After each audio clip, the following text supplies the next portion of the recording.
الحمد لله رب العالمين، والصلاة والسلام أتمان الأكملان على سيد الأنبياء والمرسلين سيدنا ونبينا محمد وعلى آله وأصحابه أجمعين. أما بعد، السلام عليكم ورحمة الله وبركاته. برادران و خواهران موحدم، بإذن الله سبحانه وتعالى این حلقه چهارمین ما در موضوع کلمه لا اله الا الله می باشد و در این حلقه چهارم ما بزرگترین مسئله که تعلق به لا اله الا الله دارد ان شاء الله به شما ذکر و بیان و شرح و توضیح خواهیم داد. بزرگترین مسئله لا اله الا الله این ذکر رکنهای لا اله الا الله است. برادرانم و خواهران عزیزم، هر یک چیز رکن دارد و لا اله الا الله هم رکن دارد. رکن، ستون، مهمترین چیزی که به لا اله الا الله تعلق دارد. پس اگر نگاه بکنیم، نماز رکن دارد. رکن نماز قیام، راست ایستادن در نماز، رکوع کردن، سجده کردن، اینها رکنهای نماز است.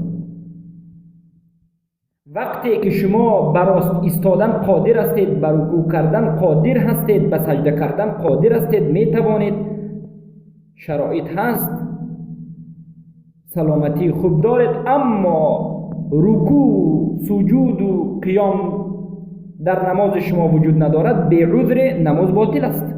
این نماز نیست. و این چنین طهارت رکن دارد، یعنی وضو گرفتن رکن دارد. 4 رکن دارد: شستن دست تا آرنج با همراهی آرنج، شستن روی، مس کشیدن به سر و شستن پای. در حالت قادر بودن و به عذر ترک کردن یکی از این رکنها طهارت نیست. پس بزرگواران، همه عبادت هایی که در اسلام وجود دارد رکن دارد. زکات و حج و روزه و نماز و طهارت و دیگر چیزها. این چنین نظر بکنیم به اسلام رکن دارد. بنی الاسلام علی 5. اسلام بر بالای 5 چیز بنا شده است، یعنی 5 رکن دارد، 5 ستون دارد: لا اله الا الله محمد رسول الله، خواندن نماز، روزه داشتن، دادن زکات و در حالت قدرتمند و توانمند بودن حج را به پایان رساندن، انجام دادن حج. این رکنهای، ستونهای اسلام است. این چنین ایمان رکن دارد، 6 رکن دارد که وقتی یکی از این رکنها را ترک می کنیم، ایمان قبول نمی شود. ایمان آوردن به الله، ایمان آوردن به ملائکه ها، ایمان آوردن به رسولان و پیامبران، ایمان آوردن به کتاب هایی که الله سبحانه و تعالی فرستاده است، ایمان آوردن به روز قیامت و ایمان آوردن به تقدیر نیکی و بدی که همش از جانب الله است سبحانه و تعالی. اینها میگن رکن ایمان، 6 ستون ایمان، 6 رکن ایمان که یکی از این رکنها را اگر ترک نماید، ایمان نیست، قبول نیست. پس لا اله الا الله این چنین رکن دارد. این مثال ها را آوردیم تا که مسئله رکن به شما چه شود واضح تر گردد. لا اله الا الله 2 رکن دارد. رکن اول نفیه، رد کردن، نیست کردن، پاک کردن، دور کردن. راندن و نابود کردن. این رکن اول. رکن دوم اثبات کردن و به همون اثبات کرده باوری کردن و ایمان آوردن. اثبات، تصدیق، این رکن دوم است.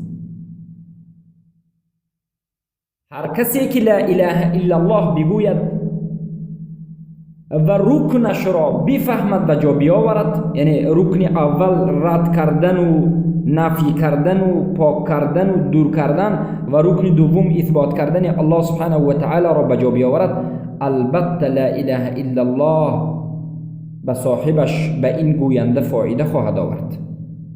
رکن اول نفی. لا اله الا الله بینگره 4 کلمه وجود دارد. لا یکمش، اله دومش، الا سومش، الله چهارمش. همین 4 کلمه رو از مابینش جدا میکنیم. 2 کلمه به طرف راست و 2 کلمه به طرف چپ. 2 کلمه به طرف راست لا اله. لا اله این رکن اول رو به شما میفهماند. نفی. لا نیست، اله معبوده. در اینجا چه کرده است؟ نفی، رد. یگان اله نیست. نفی الوهیت. تمامی معبودانی که در این دنیا به حق پرستیده می شوند اونها را رد می کند. الوهیت را، یگانگی در عبادت را رد می کند. یعنی یگان اله نیست که یگانه او را پرستیده شود بجز الله سبحانه و تعالی. این نفی است. یعنی تمام الهانی که در این دنیا غیر الله پرسته میشد همه اونها را نفی کرده ایستاده است، رد کرده ایستاده است، از قلبش از دلش پاک کرده ایستاده است. و همین را علما میگن الکفر بالطاغوت، کفر به طاغوت کرده ایستاده است. یعنی به تمام معبودانی که بجز الله سبحانه و تعالی پرستیده می شود به اونها کفر ورزیده ایستاده است. اونها را طاغوت گفته می شود. همه چیزی که بجز الله سبحانه و تعالی پرستیده می شود اونها طاغوت است. و انمین 2 کلمه اول لا اله کفر به طاغوت است. کفر یعنی رد کردن، قبول نکردنی معبودان ناحق است. و این البته رکن لا اله الا الله است. علما میگویند در اینجا مقصد از لا اله نفی کردن، رد کردن، نپذیرفتن تمام اله و معبودی که در این دنیا پرستیده می شود بجز الله سبحانه و تعالی. علما میگن نفیه که در اینجا لا اله، نفیه که یعنی رد کنیه که در اینجا آمده ایستاده است متعلق به وجود و ماهیت و کونیتش نیست. یعنی نفی وجود نیست بلکه نفی حقیقت است، استحقاق است. یعنی وقتی که لا اله میگوید معناش این نیست که در این دنیا هیچ کس بجز الله پرستیده نمی شود، این معنی را نمی دهد، بلکه نفی استحقاق. یعنی معناش این است که هیچ کس مستحق پرستیدن نیست. البته در این دنیا وقتی که ما نظر میکنیم و در حلقه گذشته هم به شما بیان کردیم، وقتی که انسان نظر میکند میبیند که چقدر انسانها گمراه گشته‌اند و غیر الله را میپرستند، الهان باطل را میپرستند و به نفسهای خود ظلم میکنند و شرک را انجام میدهند. چی برسد به بودیست، چی برسد به مشرکانی که از فرقه های گوناگون کفری ها هستند، چی برسد به مجوسی ها، آتش پرستان. امروز انسان های زیاد خود را مسلمان می نامند. امروز فرقه هایی هستند که خود را مسلمان می نامند و لا اله الا الله می گویند، اما اونها بجز الله سبحانه و تعالی را می پرستند، غیر الله را می پرستند. وقتی که نظر میکنید به فرقه غلات صوفی، اونها قبر پرستند، صوفی های قبوری، قبر پرستان. وقتی که به بعضی انسان ها نظر میکنید وثنی گشتند، یعنی غیر الله را میپرستند. امروز به بعضی از انسان ها انمین پول مبلغ طاغوت گشته است، یعنی به خاطر مبلغ تمام کار را انجام میدهند، به خاطر مبلغ از بحر دین الله سبحانه و تعالی برآمدند، به خاطر مبلغ نماز را، دین را، رکن را، توحید این ایمان را ترک کردند، ترک نمودند.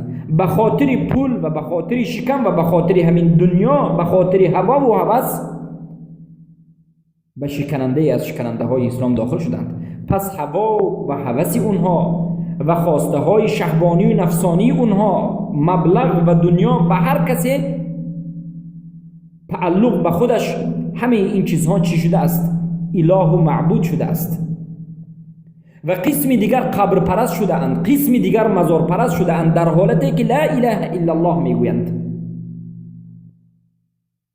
قسم دیگر قبر را همچون به خاطر امام میپرستند، چگونه که رافضه ها خود را مسلمان میداند اما قبر پرست شده است. لا اله الا الله میگد، قبر پرست است.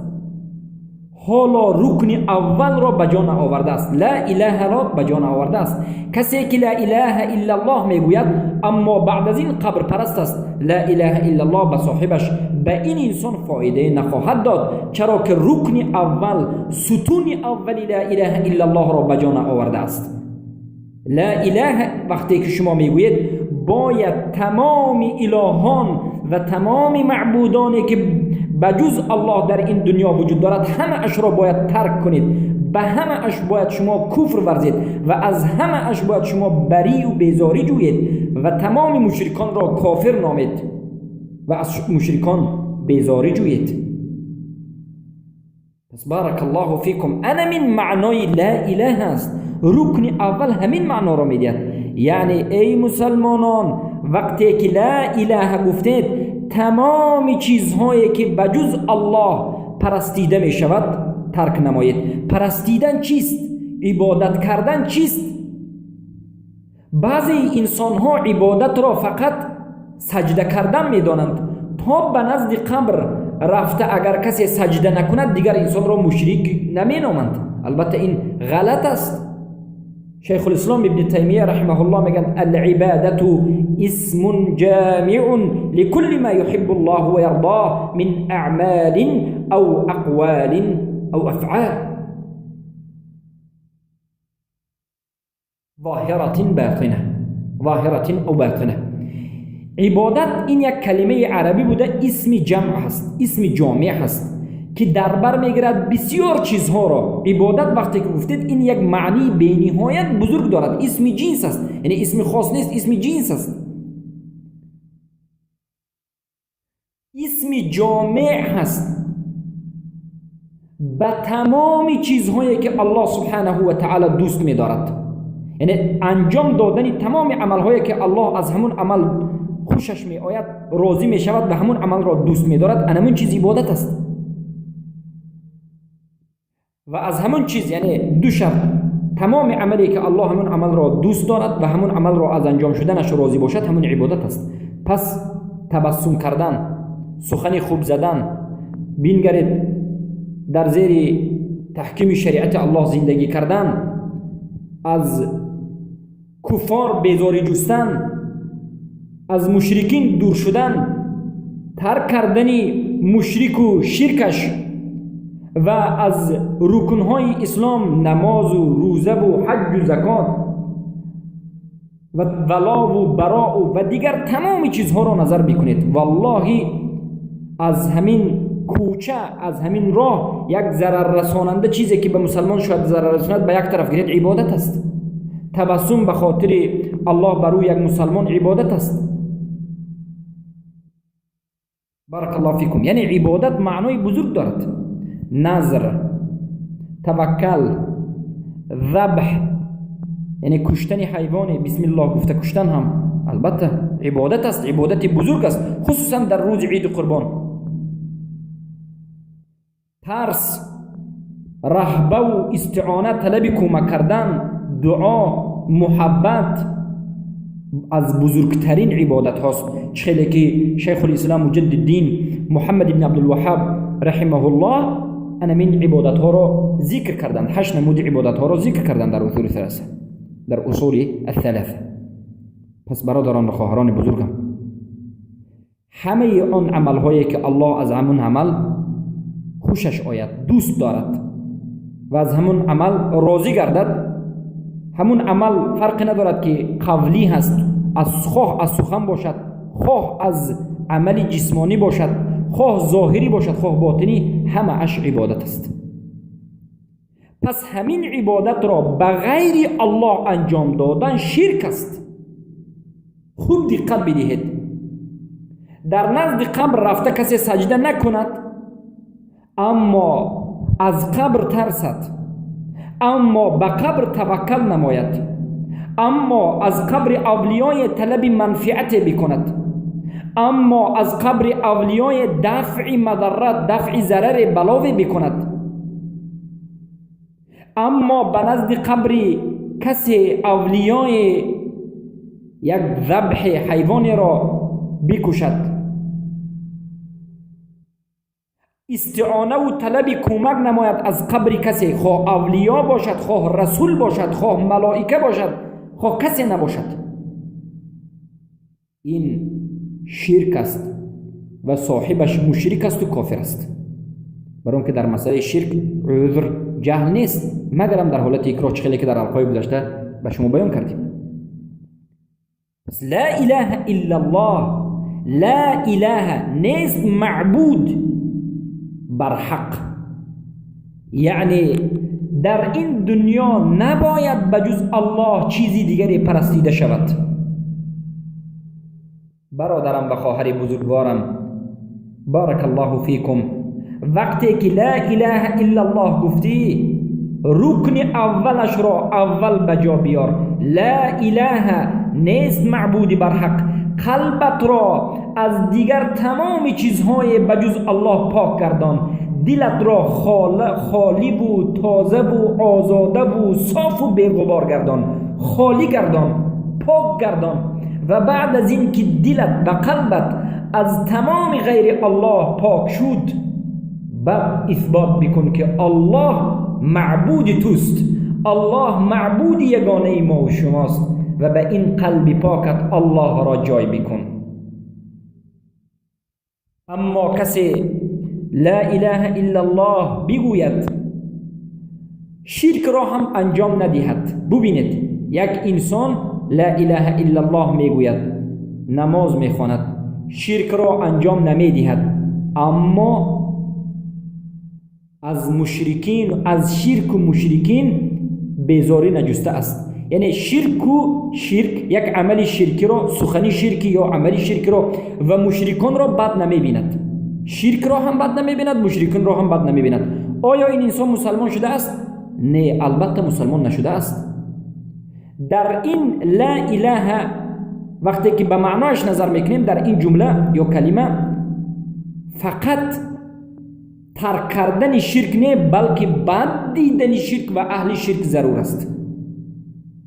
لا اله به شما دو معنی میدهد. معنی اول ترک نمودن شرک و اهل شرک. کسی که لا اله الا الله میگد باید شرکش را ترک کند. اگر شرک را انجام میداده باشد پیش از این باید ترک کند و از مشرکین جدا بگردد و بعد از این که شرک را ترک کرد باید از شرک بیزاری جوید، باید شرک را بد بیند. بعد از ترک کردن شرک باید حتما شرک را بد بیند، بگوید که من بیزار از شرک و مشرکانم هستم. چگونه که الله سبحانه و تعالی گفت انا بریء من الشرک و اهلی، من بیزار هستم از شرک و اهل شرک.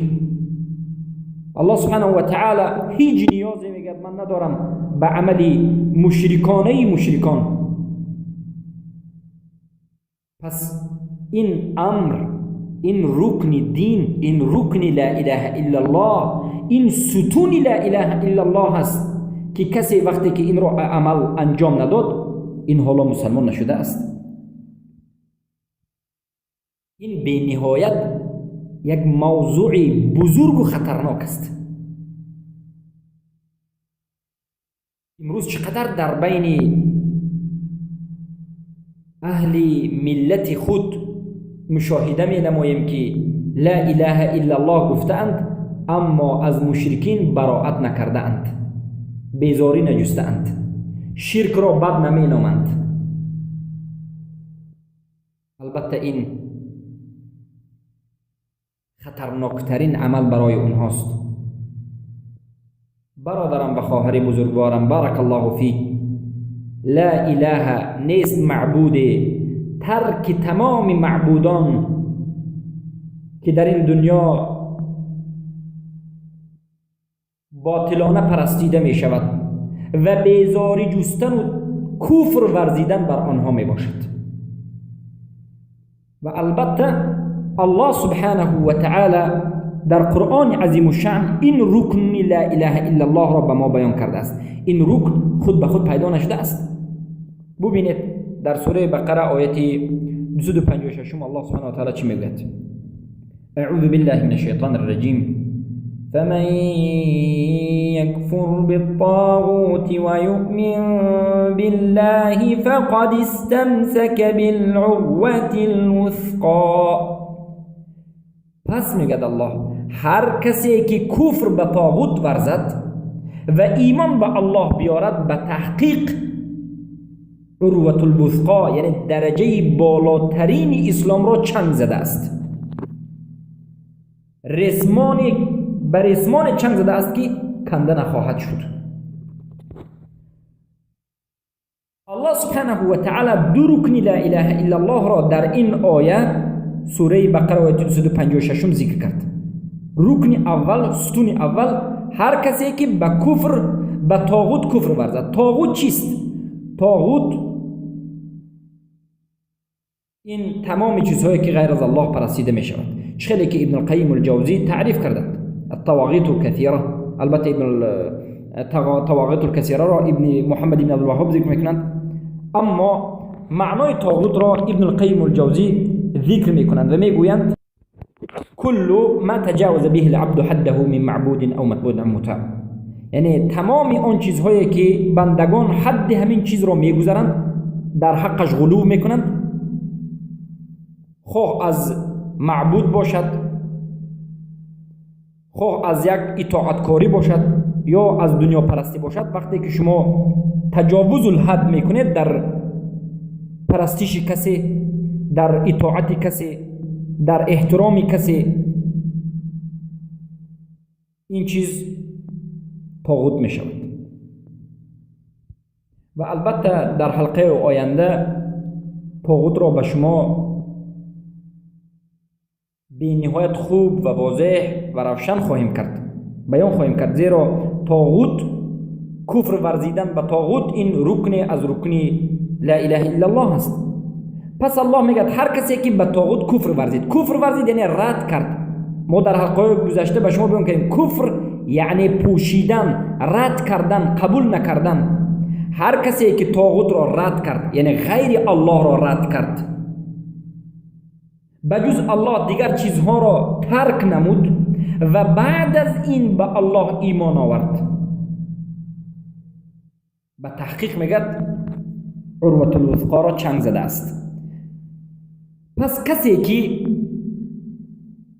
به الله ایمان آورد اما از غیر الله دست نکشید، اما به غیر الله به طاغوت‌ها کفر نورزید، در این حالت ایمان آورده اش به الله قبول نخواهد شد، قبول نیست، حالا هم کافر است.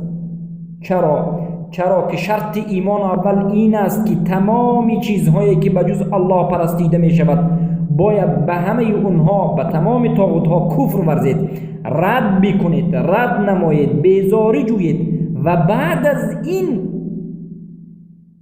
به الله سبحانه و تعالی ایمان بیاورید. بعد از اینکه قلب شما پاک میگردد، بعد از اینکه قلب شما صاف میگردد، بعد از این به الله سبحانه و تعالی ایمان میآورید.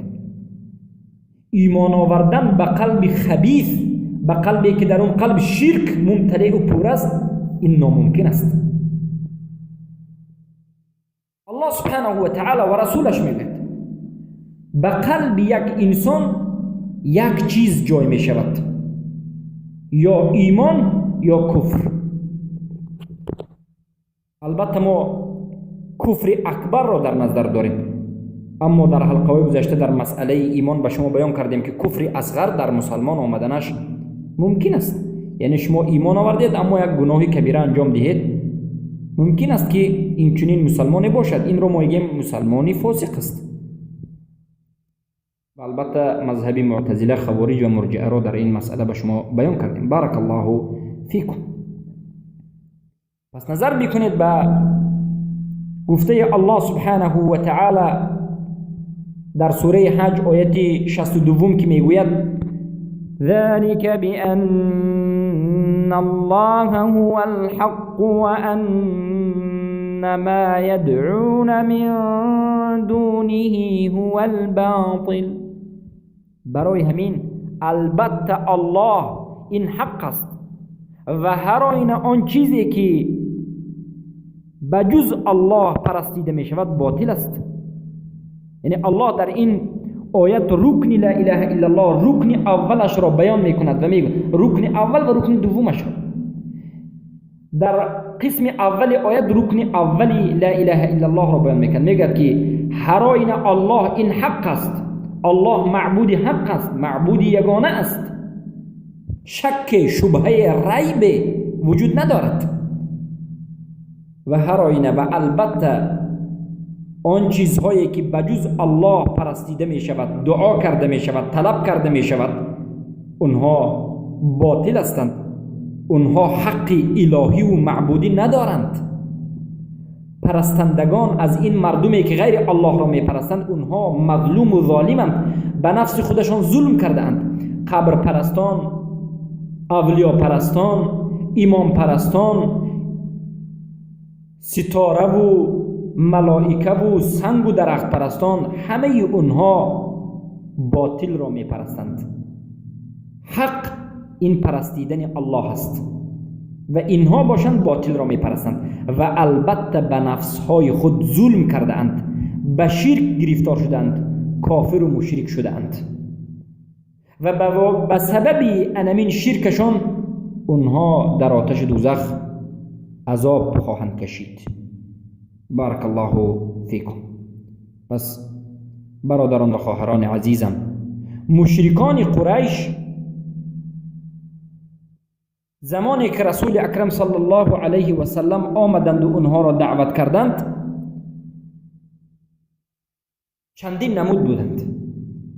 یکی از قسم مشرکان قریش می گفتند الله زمین و آسمان را یگانه خلق کرده است و هیچ شرکی را هم انجام نمی دادند. بود پرست نبودند، بود نمی پرستیدند، غیر الله را نمی پرستیدند. می گفتند که الله یگانه است، در آفرینش ربوبیت را اقرار می کردند، اما عبادت را نه به غیر الله نه به الله هم انجام نمی دادند. و اما مشکلی اونها در کجا بود؟ مشکلی اونها این بود که شرک را بد نمی گفتند، مشرکان را کافر نمی گفتند. به خاطر همین رسول اکرم صلی الله علیه و سلم به اونها جنگید، اونها هم کافر گفت. یعنی رسول الله این نمود انسان ها را هم کافر گفت. یعنی یک نمود انسان، یک گروه انسان بیاید بگوید که لا اله الا الله، اسلام را قبول کردم، و بعد از این بگوید که من مشرکان را کافر نمیگویم، شرک را هم بد است نمیگویم، ما میگیم که لا اله الا الله قبول نیست، حالا هم تو کافر هستی. و البته معنی سخنی رسول اکرم صلی الله علیه و سلم را مشرکان فهمیدند. مشرکان به رسول الله گفتند اجعل الالهه اله واحده، سوره صاد 5. آیا معبود را معبود یگانه قرار میدهی؟ یعنی دیگر معبودانی که هست اونها را ترک میکنی؟ ببینید اونها رکنی لا اله الا الله اول را فهمیدند که پیامبر صلی الله علیه و سلم تمام معبودانی که بجز الله است رد میکند. برای همین مشرکان به رسول الله گفتند که ای رسول الله، آیا تو معبود را، یعنی یک ذاتی که پرستیده میشد، فقط یگانه میگویی و دیگر این بت‌هایی که در درون کعبه در اون زمان وجود داشت 360 بت را رد میکنی؟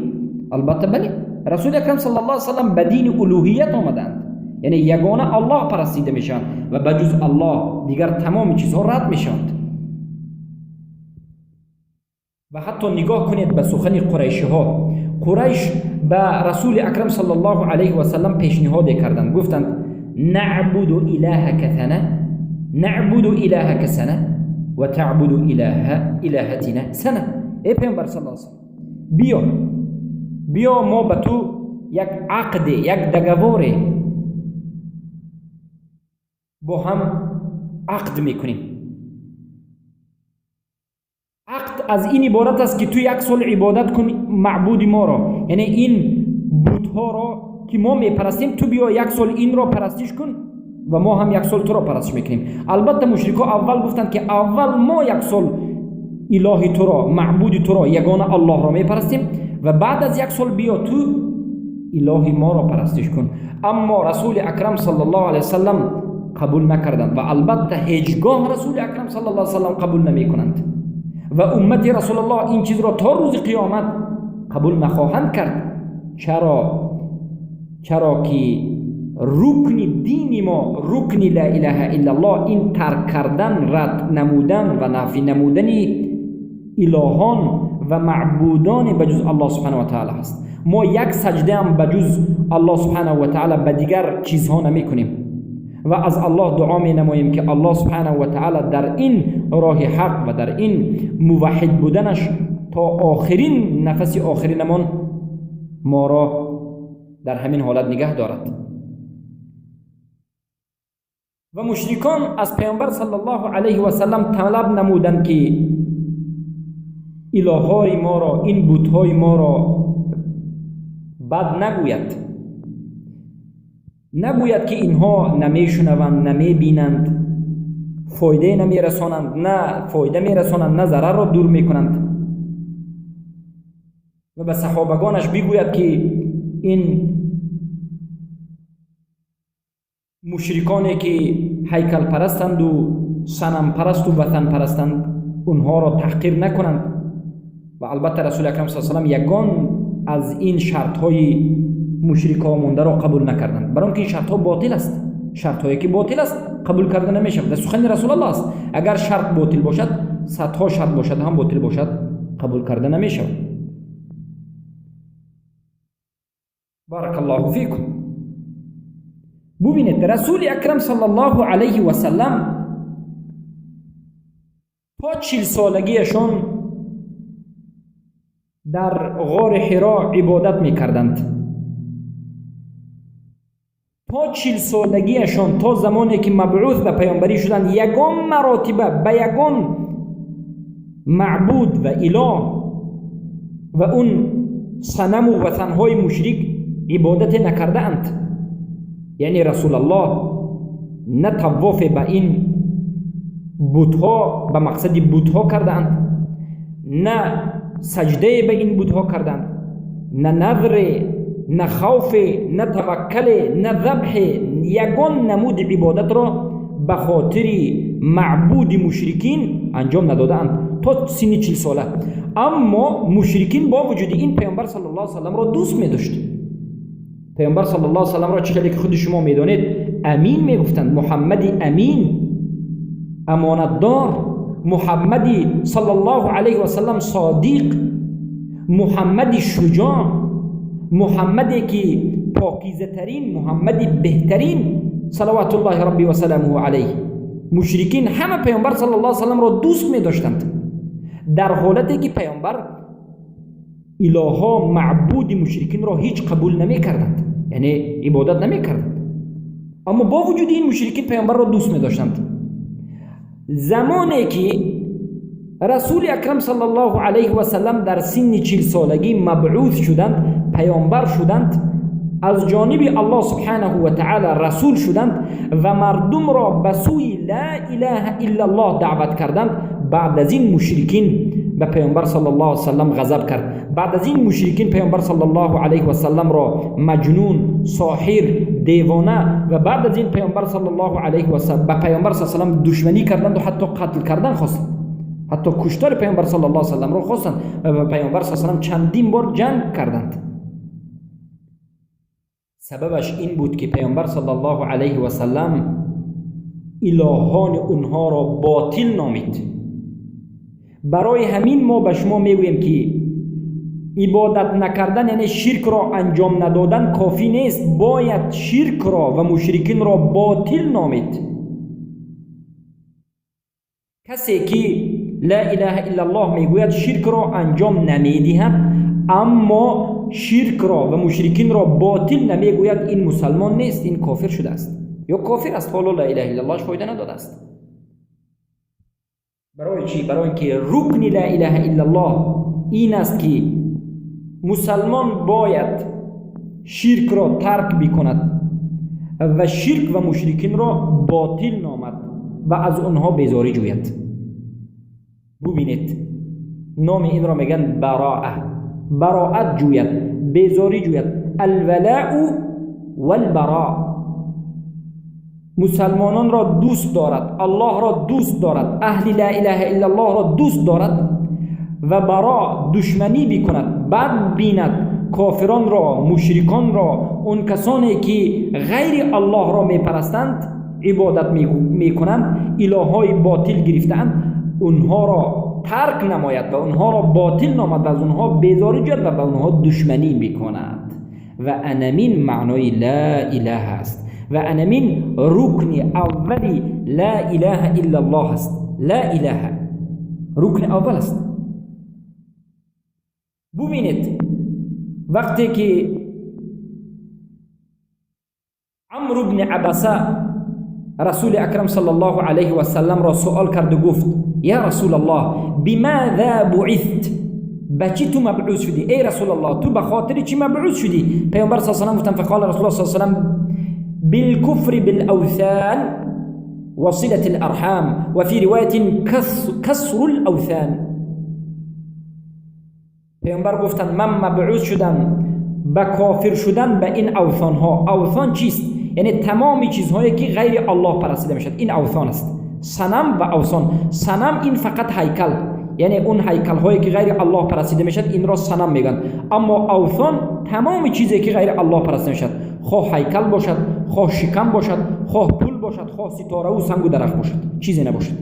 پیامبر میگن من آمدم تا که کفر ورزم، تا که رد کنم، تا که پاک کنم زمین را از شرک و از بود پرستی و اوثان پرستی و آمدم تا که سیله رحم یعنی سیله خیش تباری را به هم چکنم برقرار بکنم، چرا که در اون زمان سیله خیش تباری بینهایت نابود شده بود. و در روایت دیگر آمده است که پیامبر صلی الله علیه و آله به عمرو بن عبسه جواب میدن، میگن که کسر الاوثان، من آمدم تا که تمامی معبود و الهایی که بجز الله به غیر الله پرستیده میشد اونها را شکست کنم، نابود کنم. و البته رسول اکرم صلی الله علیه و سلم امام الموحدین این عمل را انجام دادند، به دست خود این بت‌های خانه کعبه را شکستند. پس این روایت دوم کفر مع الجهاد، یعنی پیامبر صلی الله علیه و سلم کفر به این مشرکین، به این بت‌هایشان کردند و اینچنین اونها را شکسته ایستادند. بارک الله فیکم. یا که ببینید که الله سبحانه و تعالی خلیلش و دوستش ابراهیم علیه السلام را که به نهایت دوست نزدیک الله هستند، از درون پیامبران ابراهیم دومین کس و نزدیکترین کس به الله سبحانه و تعالی هستند. اولین کسی که به الله نزدیکترین کس و دوست داشته ترین کس است این خلیل الله محمد صلوات الله ربی و سلام علیه و دومین کس ابراهیم هستند. الله سبحانه و تعالی میگوید که ای امت اسلام اقتدا به ابراهیم بکنید و ما را امر کرده است که به ابراهیم پیروی نماییم. ببینید الله سبحانه و تعالی در سوره ممتحنه آیه 4 میگه قد كانت لكم أسوة حسنة في إبراهيم والذين معه إذ قالوا